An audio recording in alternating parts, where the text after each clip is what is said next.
freemarketnews.com. I'm John St. George. My guest, Edward Griffin. Mr. Griffin is the author of the book Creature from Jekyll Island, plus many others. So you've been saying to yourself, the government's a mess in one way or another. How do these messes start? Where do they come from? Earlier we've been talking about collectivism. Mr. Griffin gave us some definitions of what that is. And then two tentacles form out and form something equally as ugly throughout history: Leninism and Fabianism. And we're going to find out what these two things were, and are they still around today? Ed Griffin, good to have you with us. Thank you very much, John. I think just to kind of back up a little bit, give us another definition of collectivism, then I want to get into Leninism and Fabianism. Right. These are strange words to our ears in modern times. Collectivism is a word that was used quite freely in books of a few decades ago, but it's a word that's been lost to us today. Roughly defined, it is the concept that government is the solution, the proper solution for most of man's problems. So a collectivist, and this is not a technical definition, but it's a pretty good substitute. A collectivist is a person who believes that if you have a problem and you want to improve society in any way, that the solution should be through government action, through coercion, using laws to bring these things about, and if necessary to sacrifice individuals or minorities, if necessary, for the greater good of society. And you find this philosophy embedded in some of the rather dreaded philosophies or tyrannies of our recent history, like communism and Nazism and fascism, are all based on these principles of sacrificing individuals, if necessary, for the greater good of the greater number. And of course that always translates into the greater good of the state. The state is presumed to be the greater number of society. So that's basically what we're talking about, collectivism. And what many people don't realize is that collectivism exists today in two forms. And here are some more words that are not very well known. Now, Leninism is fairly well known because we remember the name of Vladimir Ilyich Lenin, who was one of the firebrands of the Bolshevik Revolution and quite a prolific writer and a theoretician. Lenin took the theories of Karl Marx and converted them into a living fighting force.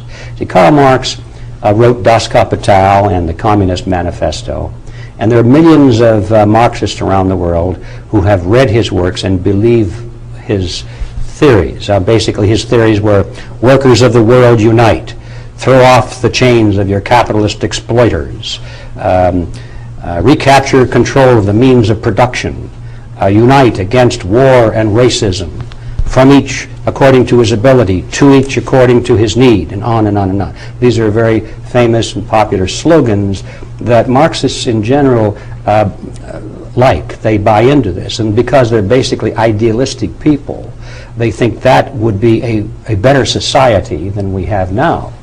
But the fact of the matter is that all of the countries historically that have been taken over by communism, that we used to say behind the Iron Curtain, none of those countries were ever taken by Marxists.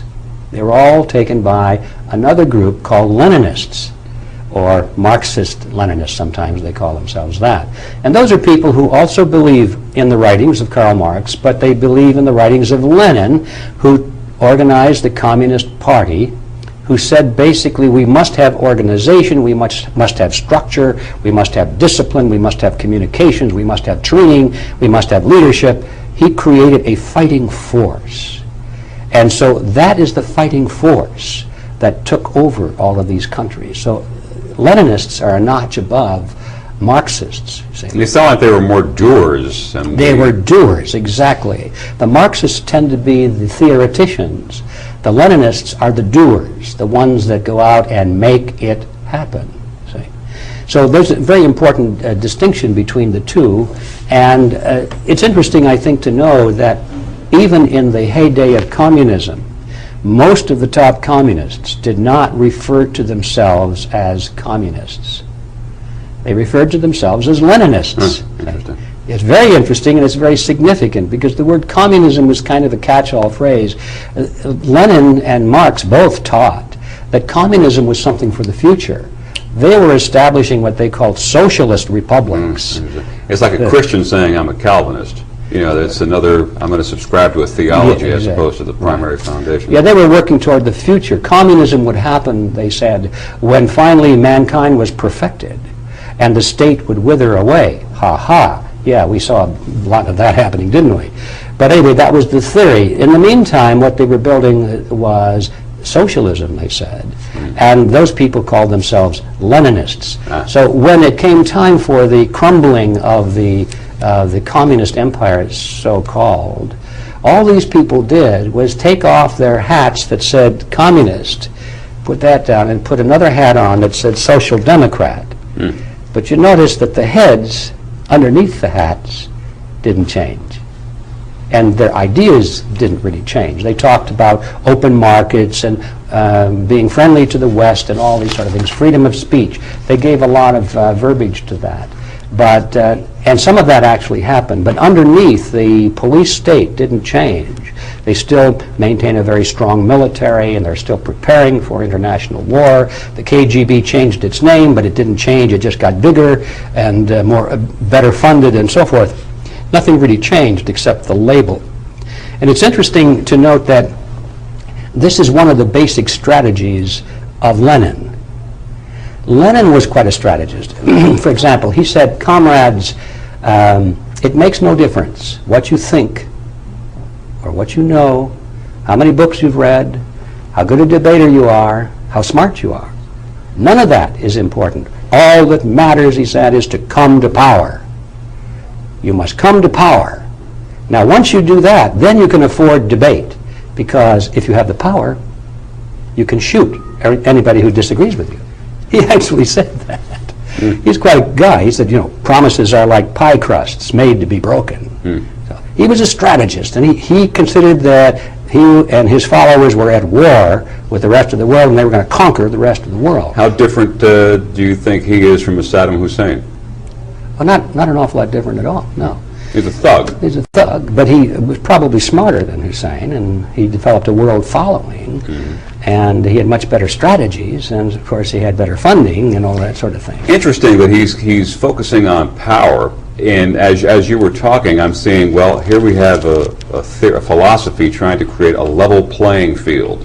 You know, it doesn't matter what you know, it doesn't matter what that, you know, all the good for the state, and we're going to break down the different classes. Is that something he was a devotee of as well, or was he just more...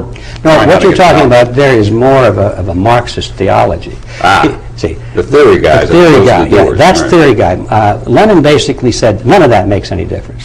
So you use it if necessary to get followers or to make it sound like what you're doing is noble. But the only thing that matters, he said, is to come to power. And I'll give you an example. He said, for example, if you were to go into a country that we're trying to take over, and those people had a strong culture, strong nationalistic feelings, they didn't want to give up their history and their nationalism. So what do you do, comrades? Do you go in there and tell them that that's stupid? Do you go in and preach internationalism that we know is the way of the future? He said, no, of course not, because they would reject you. You go in and tell them what they want to hear. Be the best nationalist leader there. Let them follow you, thinking you represent them, so that you can come to power. Once you're in power, he said, then you can betray them, because you've got the power. See what I'm saying? And Lenin said, you go into a country where they don't like us communists very much. What do? Go and say, we are a communist? No, don't be stupid, comrade. You go in and tell them that you're a non-communist, or better yet, tell them you're an anti-communist. Form anti-communist organizations and lead your own opposition so that you will not be defeated. Put up a good show, he said. Make it look good. Actually do some really effective things now and then, but always control your own opposition so that you can come to power. So Leninism is a form of tweaked communism with a goal that is of a detriment to to the fellow man because you want to go for power. Well, communism doesn't really exist as such. It's kind of something you can't define. But Leninism, you can.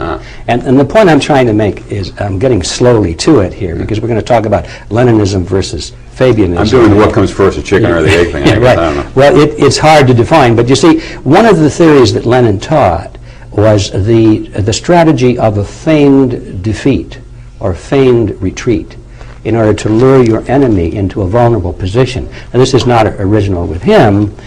You can find this in the history books. I discovered that strategy brilliantly taught by Tamerlane, the Mughal warrior. He would when he was confronting a superior military force, he couldn't defeat them one-on-one in the open battle. So what he would do is just before nightfall, because they never fought at night, they always fought in the morning when the sun came up, he would make it look like his forces were retreating. He would put his forces, first of all, in a very vulnerable location where they couldn't defend themselves very well. It looked like it was a stupid act, And the enemy would say, look at that idiot, he put himself into a vulnerable position. We'll get him in the morning.